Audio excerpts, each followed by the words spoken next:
This is the 3 a.m. conversation that you really want to be a fly on the wall for. This is the Sleepless Knights podcast, hosted by Mr. Lobo of Cinema Insomnia and my producer Paul Sanders of BESTOW TV. Those who listen know it's unlike all those other podcasts. This one is for us night people. We obsess on pop culture, we talk movies, talk shop, get weird, do interviews, answer your questions. We take you to the airport and to the laundromat. Okay, well, sometimes we get lost, but we promise you that we will go where no podcast has gone before. Dare you put down as little as $1 American and support our next show? We're getting it ready for you now.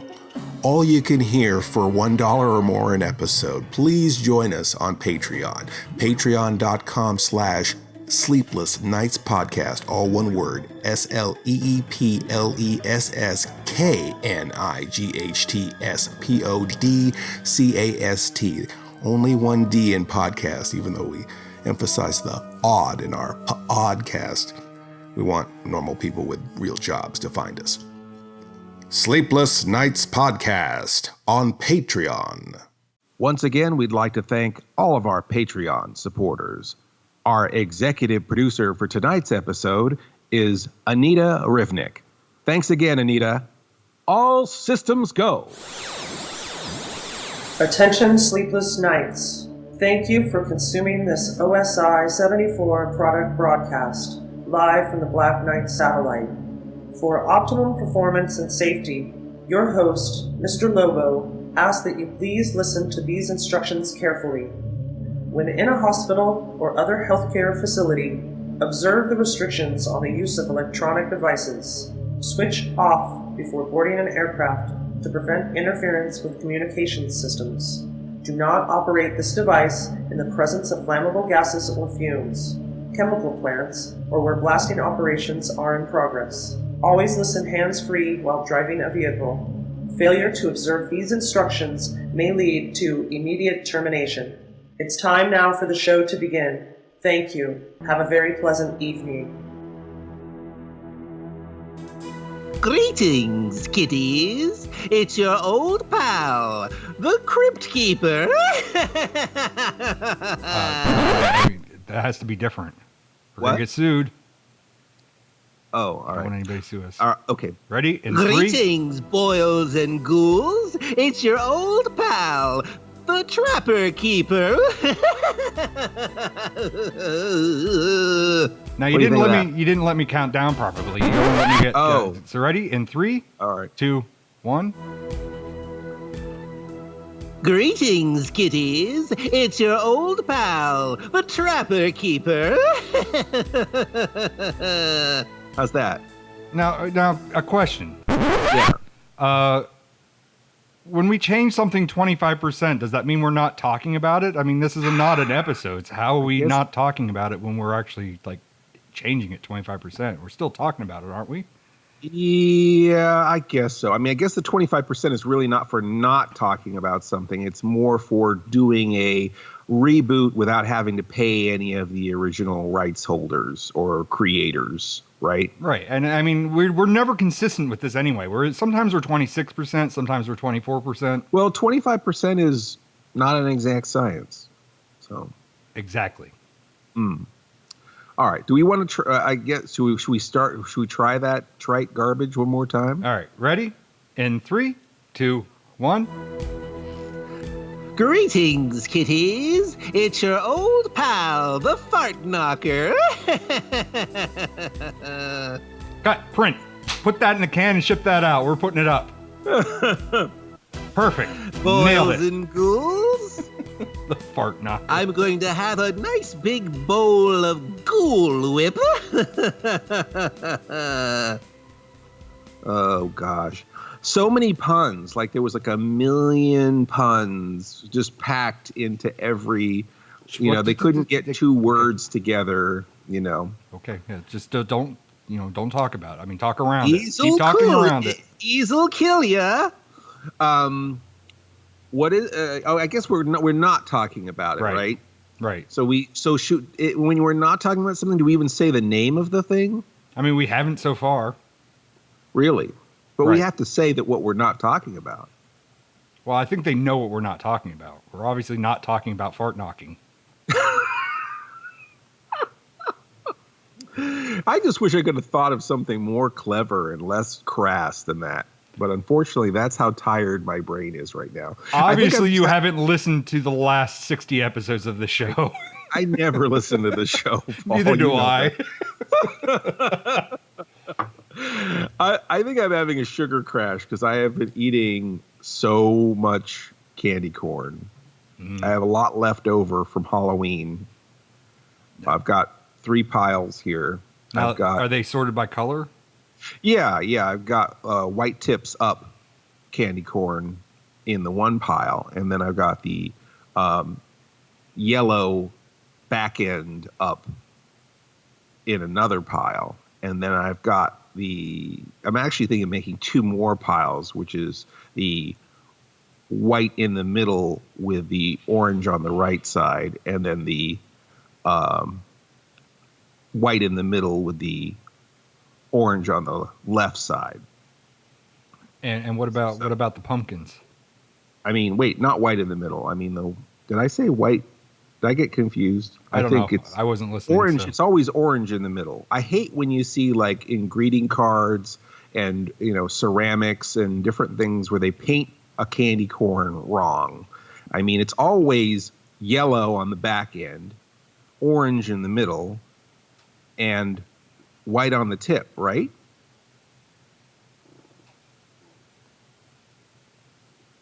Sure. I mean, that's how you do it. Like you I don't said, want to. Sure. Sure. Okay. Well, I mean. I repeat.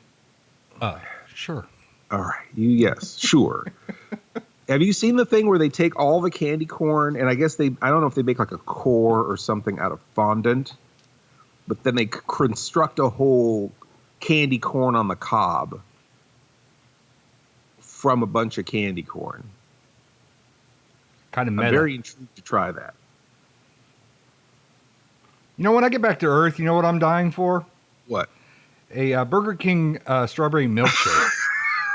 Listen to you talk about candy corn all the time. I see. So you're just saying that this is candy corn is my version of your damn milkshake story. Is that what you're saying? Well, apparently I have a milkshake story. I mean, you do. I do. Yeah, you just keep getting another terrible milkshake, even though you know better. I haven't had a milkshake in 3 years. I'm lost in space. There's no way I've gotten a milkshake. They don't have a Burger King up here. I wish. Can't Gal make you a terrible milkshake? Yeah, but it tastes like Papa Nana Giorgio corn foot. Where's the chips. Giorgio come from? Papa Nana. Not even Papa. It's Grandpa Nana's old-timey, authentic Mexican corn chips. Yeah. Corn from off your foot. Corn from the toe. The 5 flavors of corn. Harvested right directly from the toe. Yeah, they've got the meme with the witch kind of taking the corns off her feet. And that's how candy corn is made. I don't know. I'm tired of withstanding the slings and arrows of candy corn. But that's not what we're talking about, or not what we're not talking about, right? We're not, but we are, but we're not talking about. Yeah. I think we should say what we're not talking about. Okay, but only once. We're not talking about Tales from the Crypt. Tales from the Crypt, I guess I can't explain why we're not talking about it. Now I'm confused. I don't even know how to not talk about it anymore. Can use a lot of innuendo and A lot of innuendo. And forced So we potty will humor. we will be talking about shows that weren't on HBO. We will be talking about other anthology programs. Okay. Probably. So Game of Thrones. No, that is not an anthology. Don't you know what an anthology is, Paul? It's 3 ants. That is incorrect. That is incorrect. That's incorrect. Anthology. No. You're right. It's not an it's like your Twilight aunt Zone and uncle. is an anthology. Alfred Hitchcock Presents is an anthology. Outer Limits is an anthology. Tales from the Dark Side. Tales from the Dark Side is an anthology. And there are even anthology movies, like the Creep Show movie is an anthology. Even Kentucky Fried Movie, I would say, is an anthology.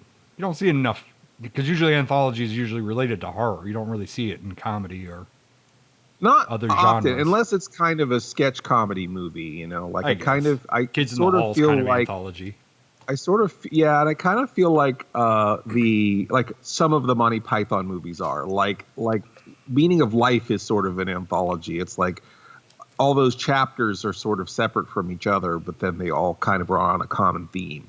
I love anthologies, and I think that most people who have a horror host because of an anthology. I think of a certain generation, there are certain generations who missed the whole horror host phenomenon. And when I say horror host phenomenon, I mean a guy who's a character hosting a movie. That's generally about horror. It's generally about horror, yeah. And then where do you find someone like that? Do you go to the local like S&M bar or something, or? Yeah, I live with one, and he's a jerk.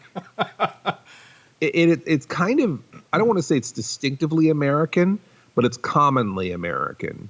I think it goes way back to just the idea of like a campfire tale, or you're telling an urban legend. There always is this kind of cliche of the creepy storyteller, the old witch, or the weird guy who tells you the legend or the weird story. The camp counselor with a heavy lisp. No. Different characters who might tell you this, that might tell you a scary story. And I think when radio happened, and you were a lot of these kind of scary stories and ghost stories were coming to radio, I think that it was kind of important to establish who's telling you this story. And they had a lot of shows like Inner Sanctum, or The Old Witch and things like that, where they would have a creepy character telling you a creepy story. And then when that, of course, goes to television, I think, the main thing is that by then there were the comic books like, we won't say, comic books like Vault of Horror. There you go. Tales of Mystery, Vault of Horror, and what's the sci-fi one?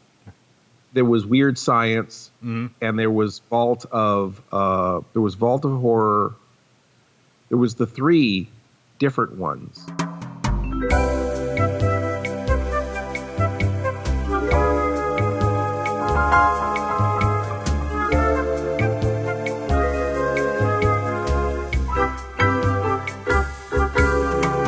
They were all put out by EC Comics, and the writers and creators of those comic books kind of established that format in comics, where you've got this creepy storyteller telling you these scary stories.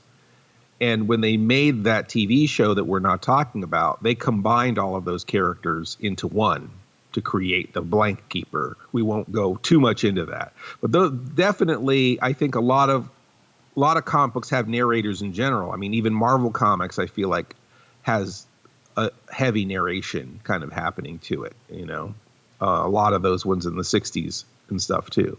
So by the time it got down to television, I think it's a good way to keep and hold an audience from week to week. If your story is going to be different all the time, what is going to keep people coming back? And I think if you've got a good host, then the messenger is the person that you're kind of clinging to sort of hold it all together. How is it even a show if we don't have some sort of consistent framework for the whole thing? So I think that's where the host comes in handy. And I love watching those old Alfred Hitchcock Presents and even Outer Limits, which the Outer Limits is like the simplest of them all, where it's just like the control voice. You know, we control the horizontal, we control the vertical. You know, we have control over your television set. And then, you know, they send us out to a commercial. Hello, you're here with me, the Crypt Keeper, and my ghoulish guide to the holidays on Kids WB. Here's holiday tip number 93. On a cold day, make sure to curl up by the fire with a worm blanket and make scared to have a cup of hot apple cider. Now, kiddies, stick close to your mummies until I return in a moment with my ghoulish guide to the holidays here on Kids WB.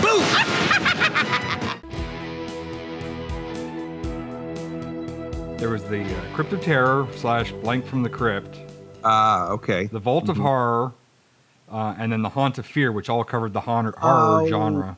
Haunt of Fear. That one, I don't know why that one does not roll off the tongue. I always forget Haunt of Fear. Right. And then then to cover sci-fi was Weird Fantasy and then Weird Science. These were all EC publications. Yes. Right? Yeah. And then then for their the crime genre was crime and suspense stories. Mm-hmm. For the war genre, there was Two-Fisted Tales and Frontline Combat. Two-Fisted Tales, I remember. Mm-hmm. I always wanted to put out my own called Ham-Fisted Tales.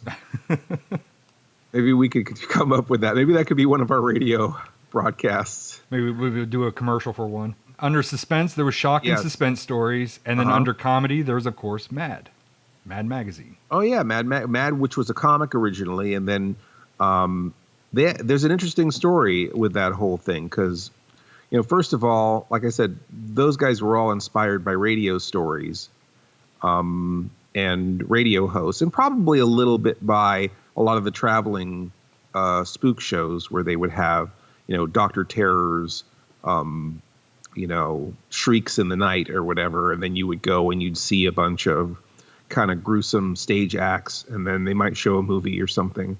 On a stage act or in a radio, it could only get so gruesome. But in a comic book, they got pretty gruesome. Like, you know, a lot of severed heads and, you know, sort of adult, kind of saucy. And parents were really like losing their minds. It was sort of like the impact of those comic books was much the same of the impact of video games, where kids were just absorbed with these comics and the parents didn't get it. And they were trying to blame the comic books for juvenile delinquency and the seduction of the innocent. Seduction of the Innocent, right. And then they put out a book called Seduction of the Innocent. The people behind Archie Comics were the guys who really pushed the comics code because they had the most to gain. Because they didn't have any of that stuff in their comics. They're generally romance for the most part. Yeah, comedy and romance. They put out a code to where, you know, most of the titles of those like you couldn't have crime in the title of a comic, you couldn't have horror in the title of a comic. A lot of those comics disappeared because just their names were totally banned. I don't know how much of this is true, but they had a panel of like pregnant women. I think like a priest and a bunch of pregnant women, or I don't know, like this weird, you know, panel. This is, of course, in the 50s where we had these witch hunts where we thought everyone was a communist and everyone was trying to corrupt our children and, you know, turn everyone into deviants. And so it had to pass this panel. That was part of the comics code. And if a store sold a comic book that was not to a child, that was not approved by the comics code, it was like a $3,000 fine in like 1950s money or something. It was ridiculous. Mad was a comic book then. It wasn't a magazine. It was just Mad, humor magazine. That was kind of like their big seller for EC once the horror stuff wasn't allowed.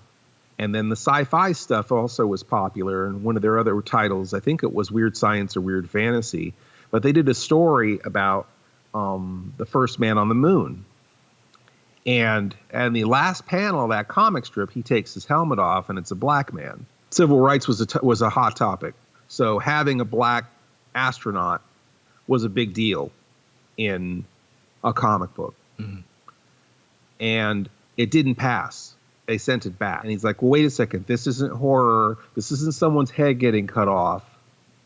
This isn't somebody's nipples showing through their sweater. You know, we obeyed all your rules and you're sending it back for this. So they dissolved EC Comics. They just stopped making comic books, and they put all of their effort into Mad, which was their biggest and strongest publication anyway. So they turned that into a magazine, and since it was a magazine, it was out of the jurisdiction of the Comics Code, and they were able to do whatever they wanted to, and they did. And I think it really fueled their satirical bite. It's like they were very always questioning authority and always kind of even-handed satire and very there was an ethic to it. They weren't allowed to accept, none of the artists could accept gifts from anyone. They felt like they had something important to do to sort of call America out on its bullshit. Moo. So it's, Mad, I have a lot of respect for the guys who started Mad Magazine. All those EC Comics now are all classics, and they get reprinted and definitely serve for the inspiration of countless movies and stories. A lot of the EC stories were interpreted into Steven Spielberg's Amazing Stories. A lot of the EC stories were interpreted into episodes of various anthology TV shows. And of course, a big inspiration to Creep Show, which is definitely done in the style of Vault of Horror and all those comic books, right, including the one that we shall not mention. Isn't it because isn't Creep Show hosted with the Vault Keeper? He's not really hosted, but he's cameos in it. It's not. It's their own character. It's their own? It's called the Creep. Okay. He looks very much like the Vault Keeper or the Blank Keeper, but he is sort of more like he kind of looks like the Grim Reaper too. I kind of feel like that he was sort of influential to when they finally did the TV version of that show and that host. But really, they were trying to knock off all the EC characters. And they kind of created a guy who was a combination of all those guys and a little bit Grim Reaper-ish also. But he was called the Creep. Yeah. He does talk in the first movie, doesn't he? Because he's like, oh, hey, kiddies. He's got that deep voice in between. Because I think he speaks in between the... I think in Creep Show 2... Is it 2? We hear him. I don't know if he talks in the first one. I think I get the two confused because when I go and I rewatch them, I'm like, oh, yeah, this one's 1. The other one is 2. Oh, this one's 2. I thought it was on 1. Yeah, I always get all the segments mixed up when I rewatch the movies. Well, and I might need to go watch the original Creep Show again, too. But from what I understand in the wraparound segment, which has Tom Atkins from Night of the Creeps as the dad, mm-hmm. In the wraparound segment, the kid is reading the comic book, so we see we see him in the comic book, and we read the introductions in the book along with the kid. Mm-hmm. And then at one point, the creep appears in the window as a real flesh and blood character to the child. Right. But he's outside. He's through a window, and we don't. I don't think we hear him talk at all. So I think he is present in the wraparound story, but he doesn't actually read the stories. Whereas in the second Creep Show, he's fully animated and he talks. And then at the end, he's the newspaper. He's the guy in the newspaper truck throwing out the new issues out the back of the truck. Right. As a real character, not as an animation. That's the one I think it's in 1 because is that the one, isn't it, that he talks about, oh, I can get a Venus Flytrap. Yeah, that's 2. That's 2? Okay. The first one's a voodoo doll. He mails away for a voodoo. And the second one, it's the Venus Flytrap. I love Creep Show. Creep Show is amazing. George Romero directed the first one. And Stephen King wrote all the stories. So that's like... Mm-hmm. That's your chocolate with your peanut butter. Yeah. Bam, bam. Ow, stop. Bam, bam. I mean, they've just pretty much, That's your white-tipped candy corn. That's the white tip of your candy corn. That's right. That's the white hot tip of your candy corn. You have no as a horror fan, you have no defense against that. Your teeth have no defense against you have guaranteed horror cavities from that candy corn. And I swear to you, I mean, like that, when that movie hit, that was so raw. Like everyone was talking about the scenes in Creepshow, you know, the guy, who he has moss grow all over him, or the cockroaches coming out of the guy's mouth, or the werewolf in the crate, or the guy buried up to his neck in sand and the tide coming in. I mean, all those things, all of those stories had such, Nielsen. Yeah. Drebin. Yes. In a serious role. In a serious, when he was probably one of his last serious roles. For me, I didn't see that until after Naked Gun, so that was kind of backwards, and not realizing that he was a serious actor before Airplane and Naked Gun. And yeah, because it's funny because I always remember that one a little funnier than it is, just because he's in it. Right. But really that one, even though all those stories are slightly comic, he is a straight bad guy in that story. So that story is called Something to Tide You Over. And then there's Father's Day, which is the guy where they make a birthday cake out of somebody's head. Mm-hmm. Or not, I guess it's a Father's Day cake. It's not really a birthday. I guess it's sort of like a birthday cake. But it's a Father's Day cake out of someone's head. It's a cake. It's a cake, but with candles. Right? You don't necessarily do candles on a Father's Day cake. You don't necessarily do a Father's Day cake. I don't think I've ever had a Father's Day cake or given a Father's Day cake. No, maybe it was his birthday on Father's Day. Maybe. I don't know. Now I got to watch this movie again. And then we got the one with Adrienne Barbeau getting eaten by the thing in the crate. Mm-hmm. Then we got, which is I remember that one, and I associate that one with Tales from the Dark Side for whatever reason. And that's the crate. Which is messed up. We're going to get to Tales of the Dark Side. I know, but I'm just saying that for some reason when I think about that episode, I always associate that with being with the Tales of the Dark Side, and it's not. It's Creepshow. It's totally Creepshow. Well, and what I was going to say is that they were both made by Laurel Productions and helmed by George Romero, so I feel like when Tales from the Dark Side, in a way, is almost the original Creepshow TV series. You know what I mean? In its own way. But I guess just rounding it off, they're creeping up on you, right? Something that tied you over. They're creeping up on you. Okay. The crate, Lonesome Death of Jody Verrill, which has Stephen King playing a hillbilly who gets overwhelmed by this weird moss from a meteor. Yeah, kind of the Blob knockoff. Yeah. Kind of a spin on the Blob. Only with grass, I guess. Yeah. With plant life. Oh, you done it again. I can't remember his name. Yeah, Jody Verrill. Yeah. Jody, you lunkhead. You done it again. Yeah. Mm-hmm. My meteor, my price. This is going to be extremely painful, Mr. Verrill. Great movie, very quotable, great stories, memorable.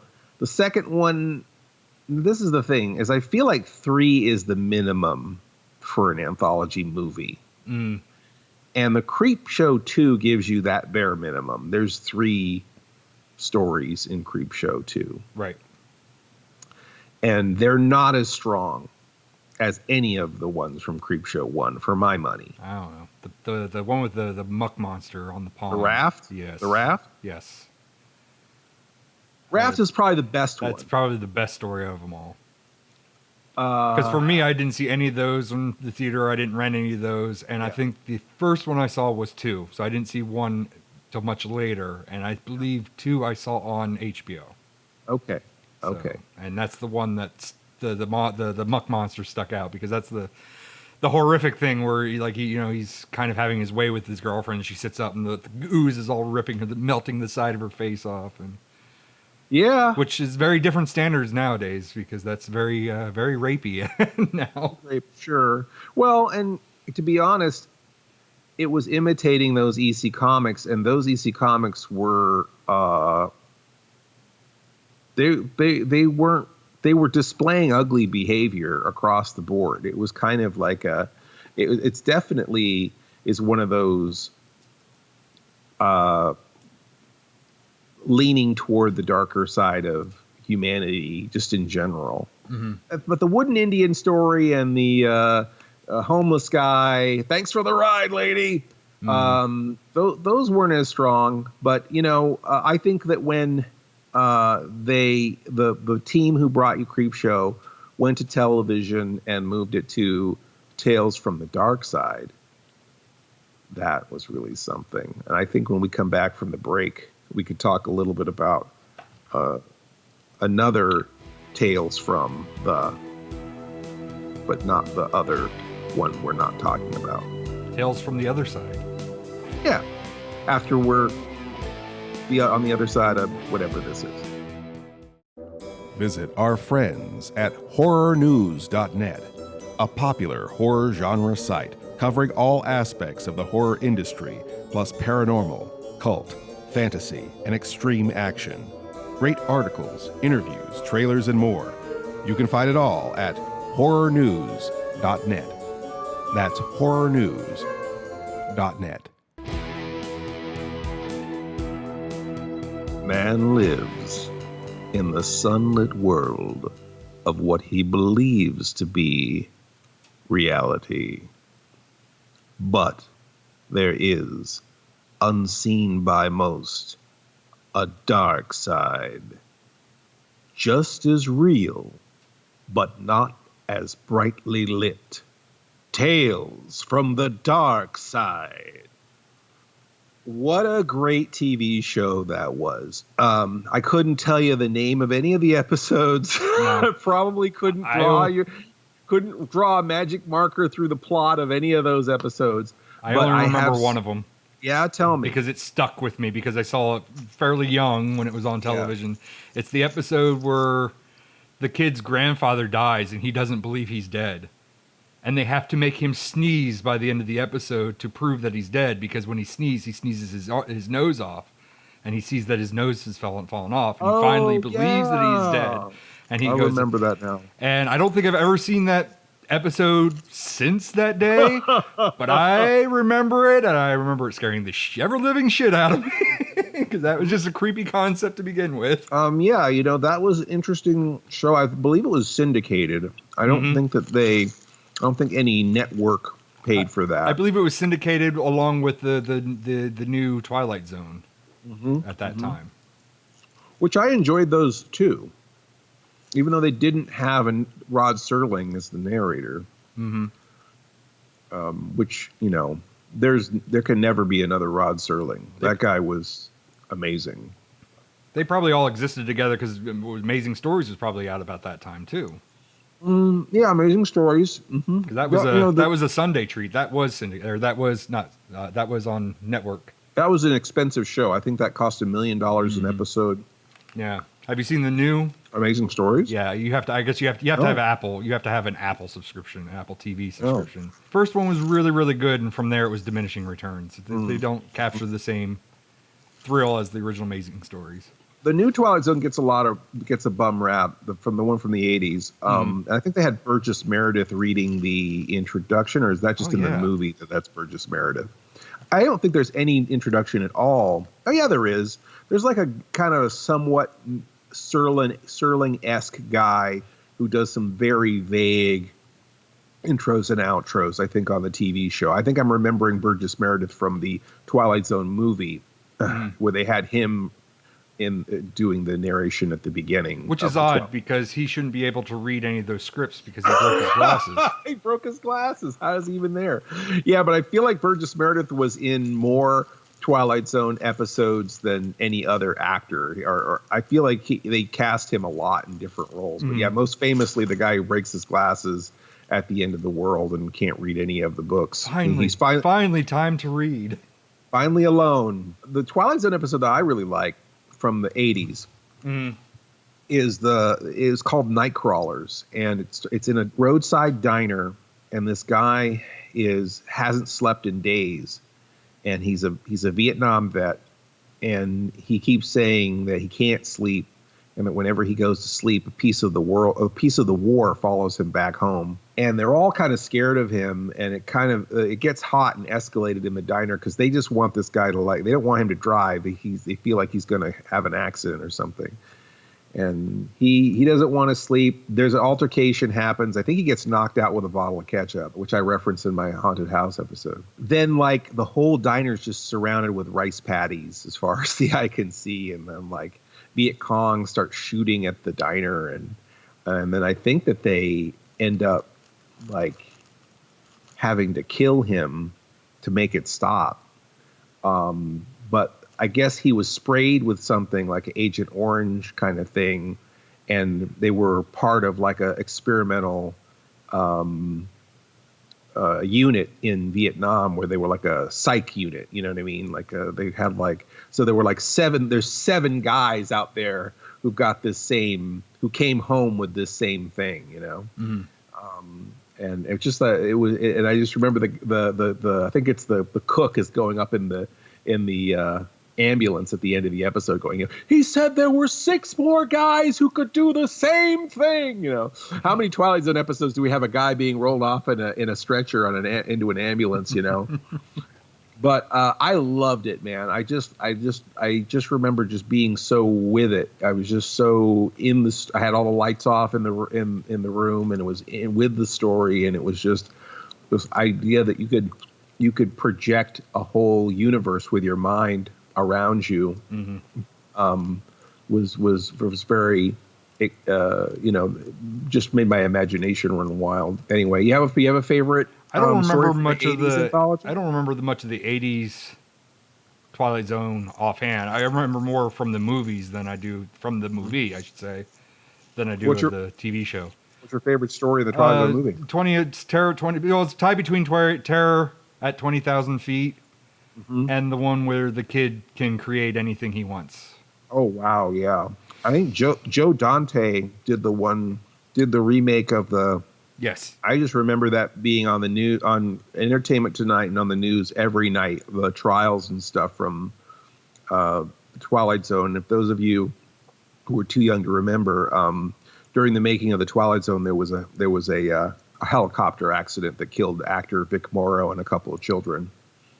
And John Landis directed that segment for the Twilight Zone movie. John Landis, who famously directed The Blues Brothers and Animal House and American Werewolf in London, and the Thriller video, Michael Jackson's Thriller. Many Michael Jackson videos, not just Thriller. He's made a couple of them. I guess that's true. Yeah, He has. I think Remember the Time, and yeah, I could get a few of them. Yeah, I mean, he's an amazing director. I think in the 80s, a lot of those guys, Spielberg and Lucas and Landis, I mean, I think those guys just thought they couldn't fail. I think they just thought they were superhuman.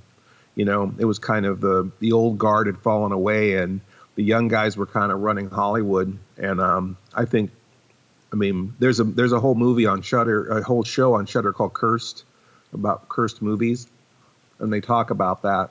And from the reflection of this documentary series, it seems like that he just kind of got swept up in his own ego and didn't use his better judgment, which could have happened to any of those guys, I think, at that time. And I mean, they were tied up because of also like a lot of legal questions with the kids and stuff, and kind of skirting around.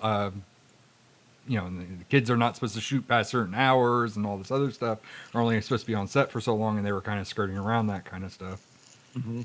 Yeah, and then they were skirting around safety stuff too, because the explosions weren't supposed to be that close to the helicopter. A lot of things happened, and I think that again, when you make a movie like The Blues Brothers, where 100,000 cop cars crash into each other and nobody gets hurt, you might feel like you know what you're doing in that situation.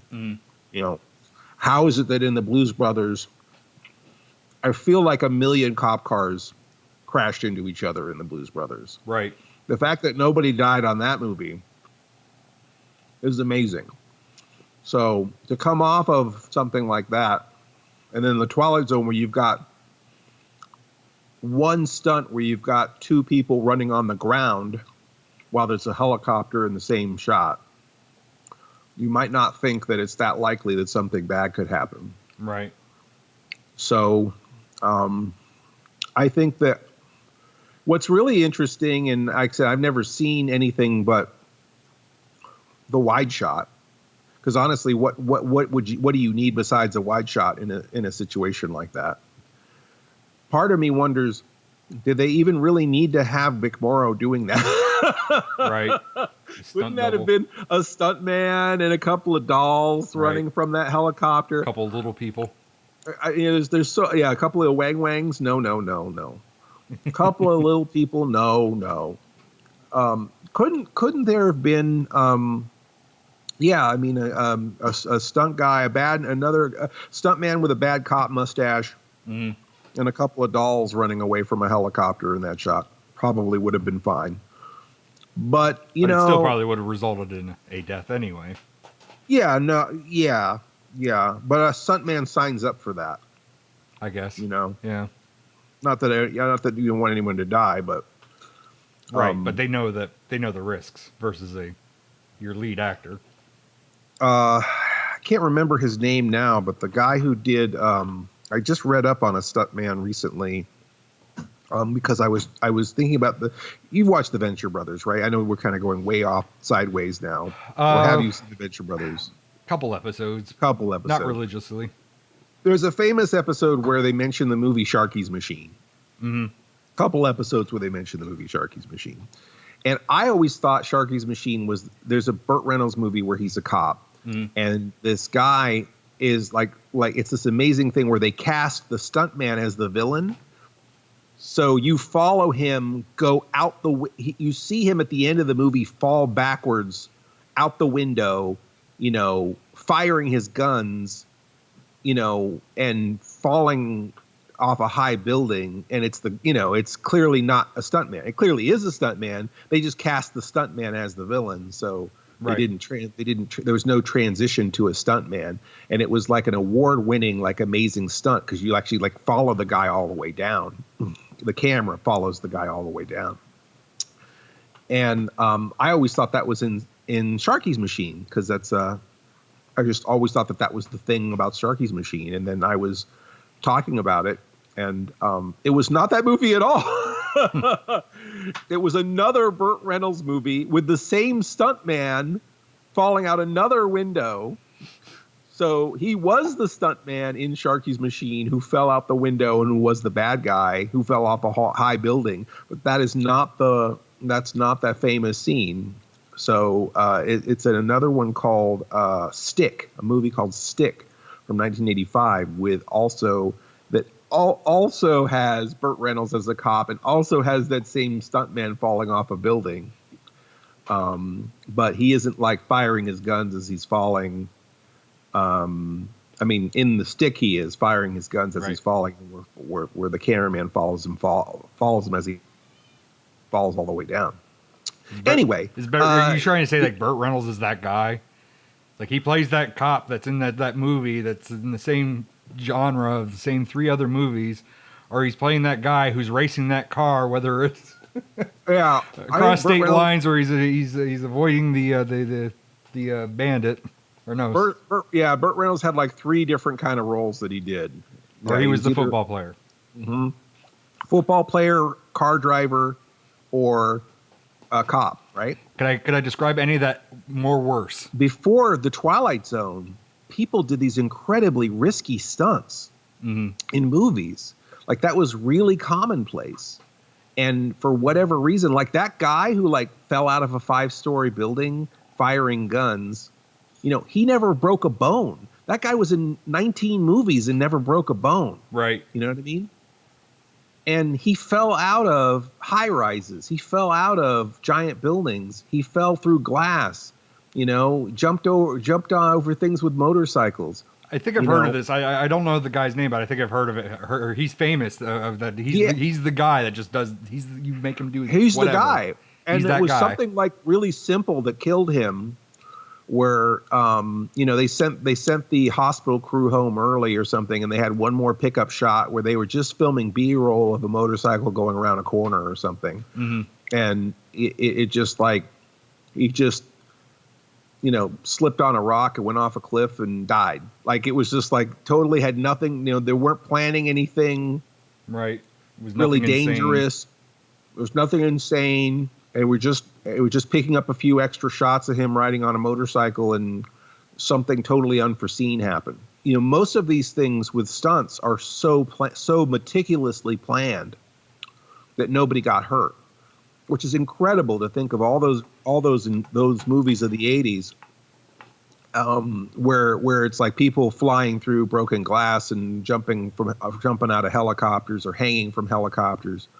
Most of the times those guys were fine. Twilight Zone happened, and that was a real horror story for everyone involved, and certainly hurt that movie. I think they wanted to do a franchise with the Twilight Zone movie, as try to put one out every few years with several new stories and different directors, and it just killed that whole concept. I remember hearing that they were talking about lifting that story out completely and not even including it. Said the problem was it's a disservice for that actor's last role. It was a disservice for the people that were there, but is it honoring him putting something in that he died doing? He died making it, I guess, and it's in there now, and it does have an anti-racism message. You know, it does have a positive. That story has a very positive moral to it.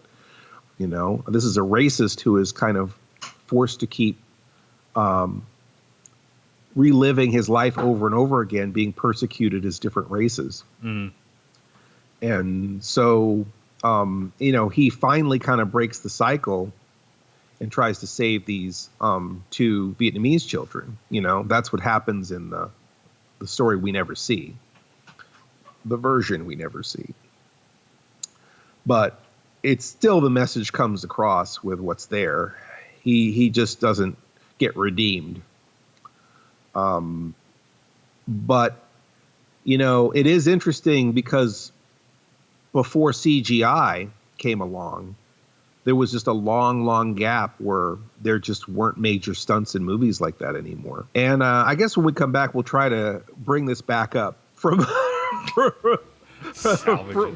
from being totally depressing, we promise, and talk about fun things that have nothing to do with Tales from the blah, blah, blah. And now, it's showtime!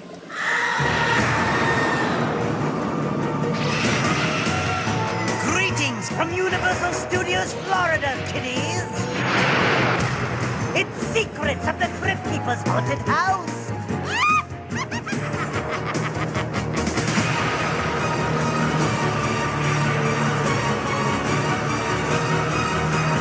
It's time now for battling ghosts and surviving slimy swamps, where every room presents another morbid challenge, another eerie and impossible mission for all those snoopy kids who dare to enter my chambers of horror. And now our host, Steve Saunders! Welcome to the Crypt Keeper's House of Style. This is Secrets of the Crypt Keeper's Haunted House, the adventure game that pits two teams against one another in 5 different challenges. The name of the game is to score as many points as possible. Right now, give it up for the thrill seekers that are going to go head-to-head with the Keeper.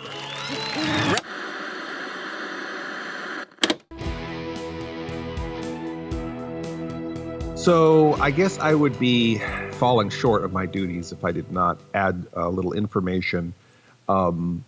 During the break, I looked up the stuntman. It's Dar Robinson, who broke 1 million records, and he created the deceleration cable, invented it rather.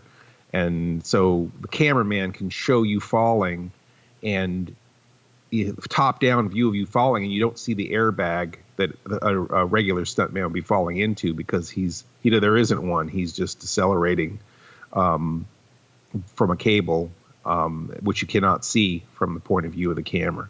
So it's very ingenious guy, cool guy. And then I didn't mention Vic Morrow, which I didn't forget his name. We just didn't mention that the actor was Vic Morrow from the Twilight Zone movie. And Paul, what are you doing that is more important than these 2 dead people who gave their lives to make crappy movies for us? I mean, the cat finally woke up from its 18-hour nap, and now it's ready to play and stuff. And it heard us talking about anthologies, and it's like, oh, we're missing the most important anthology of all, aren't we, Brycey? Aren't we?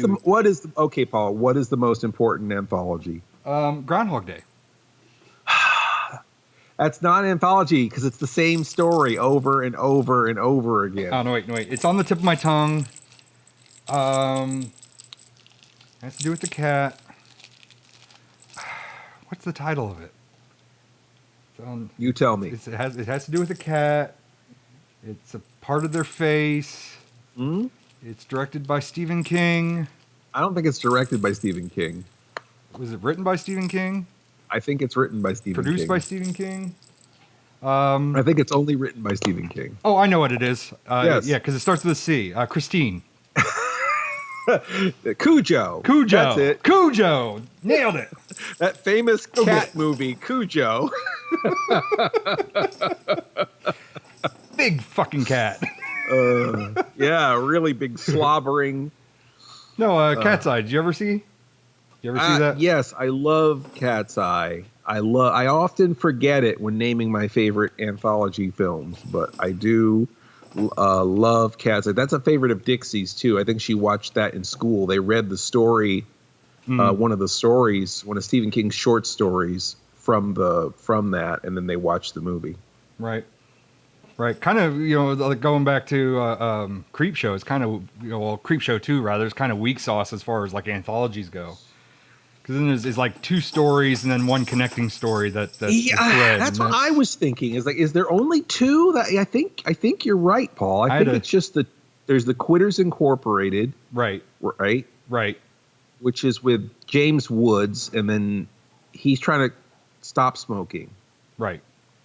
By smoking. And then the other one I always forget. All I can think of is like the guy from Airplane? Stryker. Ted Stryker's in there, and like Charles Durning, and then are they having an affair? They're not having an affair with each other. I mean, it would be an interesting plot twist, wouldn't it? That would be a plot twist, but I think one of them is married to the other. No, they're not married to each other. Charles Durning is not married to Ted Stryker. I just remember that it's mostly around those two guys. They have a rivalry with each other, and then one of them or both of them are out on the ledge of a building. Which would be the title of the episode, or of the segment, The Ledge. One of them or both of them are out on the ledge of a building is the name of the segment? Yeah, but they shortened it to The Ledge. Oh, okay. The Ledge. I was going to say, that's a very convoluted name. Yeah, that's what Stephen King said, and he was snorting at that time. And yeah, right. That was when the coke was really setting in there. That was just before he directed Maximum Overdrive. Yeah, and it's funny is like, I had to quickly brush up on Wikipedia right before going on air because it's like I don't even remember what these segments are, because all I remember is the segments with the cat and the fact that Drew Barrymore can't sleep with the cat because the cat will steal her breath. That was kind of the whole premise. Yeah, of it. The old urban legend about a cat stealing your breath, which I really think it's just cats face sitting, right? I mean, how that got started, there's a lot of babies died because just a cat needed to get warm and just sat on a baby's face. I don't know. My grandmother always told me that too. So I mean, that was something I knew going into that movie. My grandmother used to say that. My Nana used to say that a cat will steal your. They never had a cat because they were afraid it was going to steal their breath when they slept. I don't know, Bryce. What do you have to say? He's just waiting for you to go to sleep so he can steal your breath. Well, it's kind of hard for him to wait for me to go to sleep. He sleeps all the damn time. Maybe you're going to steal his breath. Maybe I'll steal on his breath. We're going to sit on the cat. The wraparound story is really strong enough to be a third story. They just basically got 2 in 1, where the wraparound story is the third story. It's not so weak of a wraparound where it's. Well, and in general, he has a more involved in the stories too. Generally, when you're doing horror anthologies, the main character is just the wraparound, and then sometimes they have a through line. Like Tales from the Dark Side movie has that, the lady that's going to put the kid in the oven, and he's reading the book and he's telling her the story. Oh, wait, one more story before you cook me, and that's the through line. But that kid isn't in each story, whereas General is a part of each story. Yeah, the cat actually is part of each story, where he's literally walking through the scenes of the other stories. So he is witness to every story. He's getting electrocuted in one of them. Yeah, because when the gangsters are trying to get the guy to stop smoking, they're threatened to throw his wife in a cage with electrified floor, and they tested on the cat first. Yeah, they tested on General. So yeah, I mean that's. Where was he in the ledge though? Was he on the ledge? I think he was. Or was he just watching? I think he actually trips the guy, or the guy trips over the cat or something. I feel like the cat is very integrated into that sequence of them being on the ledge. Spoilers, if I'm correct. I feel like we got to watch all these movies could now. Could be that that was the wife's pet or something too, that he was having an affair with. She's having an affair with the pet also? No, she has the pet that he's having an affair with her, not the pet. Oh, it's weird because like a lot of those anthology shows, you remember the wraparounds, but you forget the stories a lot of the times. Like I think of the show Monsters. I remember the bumpers for Monsters, but I don't remember Monsters. I remember the previews because it wasn't claymation or pseudo claymation it wasn't very really vibrant, claymation, but they were in these very good monster costumes where they were almost puppets. And then it was like a whole family of monsters. So there's no human. That's why you probably think it's animation, because there's no humans in the intro, where it's like, oh, our favorite TV show is going to start. And then like the monster family gets all hunkered down and they got their snacks and everything. And they turn on the TV and they're watching whatever the story of the week unfold on their episodes of Monsters. But yeah, I remember that really well, but I don't remember any of the stories from Monsters. Right. And then same with Freddy's Nightmares. I remember we could tie back to the Halloween episodes, because Freddy's Nightmares and Friday the 13th had their own anthologies. Right. Friday the 13th, the series was interesting because they had the 13 Ghosts of Scooby-Doo story. They pretty much lifted the 13 Ghosts of Scooby-Doo story, where they had to go around and collect all of these haunted artifacts and return them to the antique store. Which kind of led you to believe that maybe the hockey mask was haunted? Maybe that was the tie to the whole thing? Or... Yeah, I guess. Or maybe that was just how I was reading into it. I mean, I guess that was just your brain trying to make sense of why this is Friday the 13th. I think that's what everyone did who watched that, is because it really didn't have a whole lot to do with Friday the 13th, the movies, other than maybe there's a curse involved, and maybe it is the hockey mask that's cursed. But I'm still confused as to which Jason. He drowned as a child. Jason's the murderer in every single movie. They'd never stray from the formula. It's never not been Jason.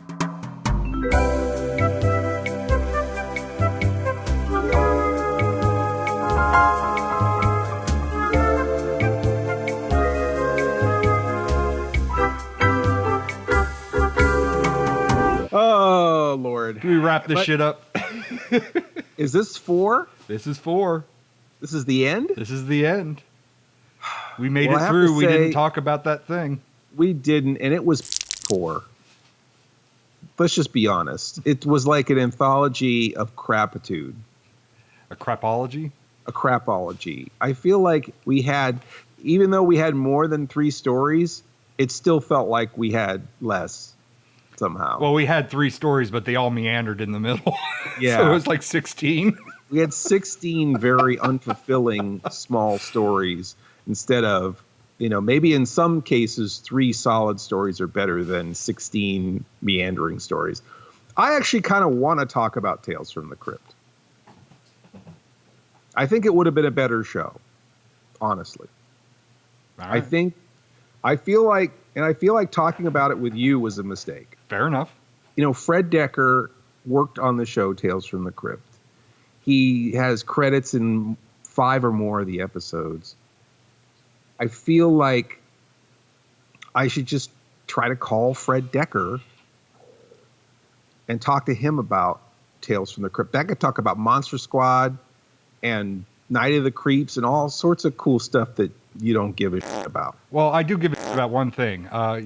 Ask him which is better, Goonies or Monster Squad. Okay, is he a Goonies guy or is he a Monster Squad guy? All right. That's a long-standing problem. There are Goonies people and there are Monster Squad people. I am firmly in the Monster Squad kind of guy, and I'm firmly in the Goonies type of guy. Yeah. I think that is our defining personality difference, Paul. I bet you he splits the difference and goes explorers on us. He's gonna go he'll go Mac and me and really mess Mac it up. and me. Like, even though he made Monster Squad, he's just gonna throw us a curveball and just. You think pick so? neither. You think you think deep down he might be a Goonies kid or an Explorers kid? I think he might be an explorer's kid. Explorers. Yeah. Explorers. Mm-hmm. Interesting. All right. Well, I guess we'll find out. I'm gonna call him up right now.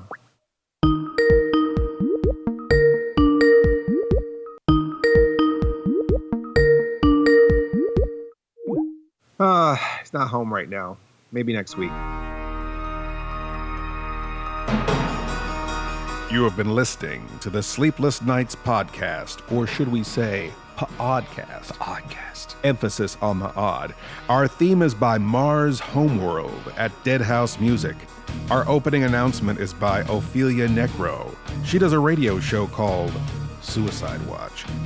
And you could reach Mr. Lobo at cinemainsomnia.com, or find me on YouTube, YouTube/Mr. Lobo, MISTERLOBO.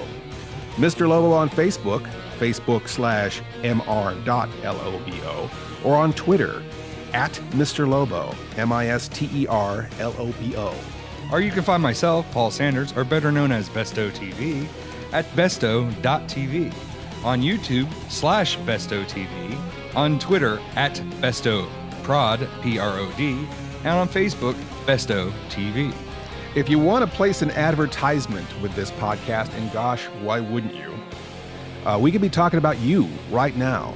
Contact us, Mr. Lobo at cinemainsomnia.com. That's MRLOBO @CINEMAINSOMNIA.com. Or support us on Patreon. Patreon supporters get to hear this podcast before anyone else and a lot of other great stuff, right, Paul? Sure. Doesn't get it better than that, right? So come join the fun at patreon.com/Sleepless Nights Podcast. That's patreon.com/Sleepless Nights Podcast. Please stay up with us next week for another Sleepless Nights podcast. Or should we say, pODDcast. P'odcast. The best thing about being an insomniac is never having to say goodnight. Good night.